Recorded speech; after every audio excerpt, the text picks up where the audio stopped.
अब हम लोग हारमोनियम पर वर्णेत गीत को गाकर बजाएंगे। आप लोग देखिएगा और सीखिएगा कि किस प्रकार से हम लोग गाकर हारमोनियम पर बजाते हैं वर्णेत गीत को। इसका बोल है ओरी रे तारा बैठे बररे नेतिया। ओरी रे तारा बैठे बररे नेतिया। ओरी रे तारा बैठे बरी रे नेतिया।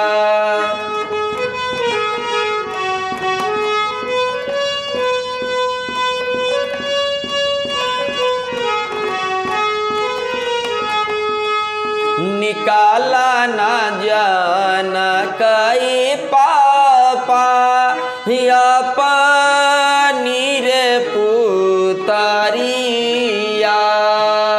निकाला ना जाना कई पापा या पानी रे पुतारिया।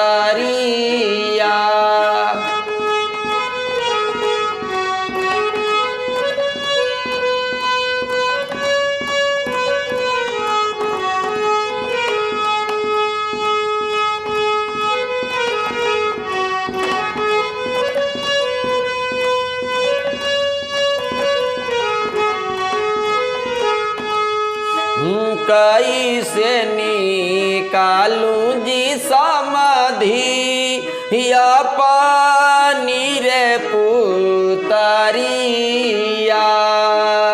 कैसे निकालूं जी समाधि या पानी रे पुतारिया। पुतारी निकलते जी समाधि फाटले हो करे जावा। पुतारी निकलते जी समाधि फाटले हो करे जावा।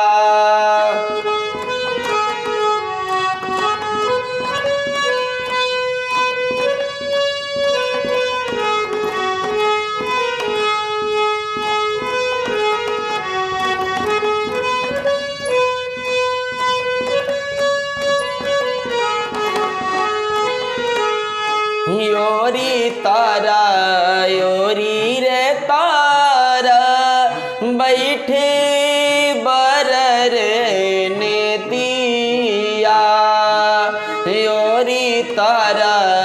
ओरी रे तारा बैठे बररे नेतिया। निकाला ना जाना काई पापा या पानी रे पुतारिया। निकाला ना जाना काई पापा या पानी रे पुतारिया।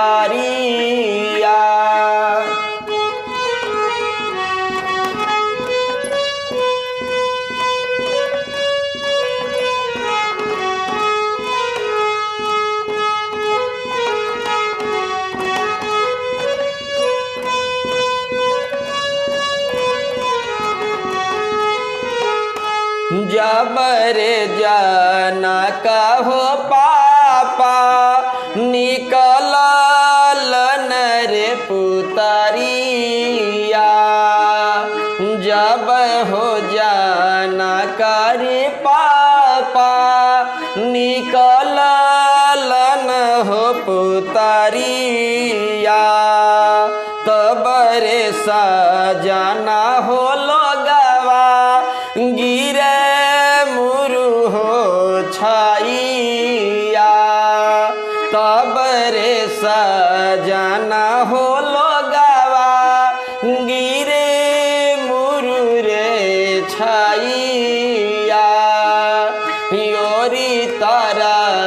ओरी रे तारा बैठे बर रे नेतिया योरी तारा योरी रे तारा बैठे बर रे नेतिया निकाला ना जाना कहो पापा या पानी रे पुतारिया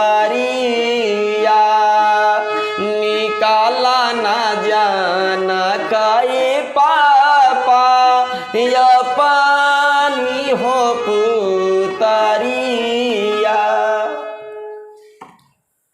तो आज हम लोग बरनेत का गीत हारमोनियम पर गाकर बजाए हैं।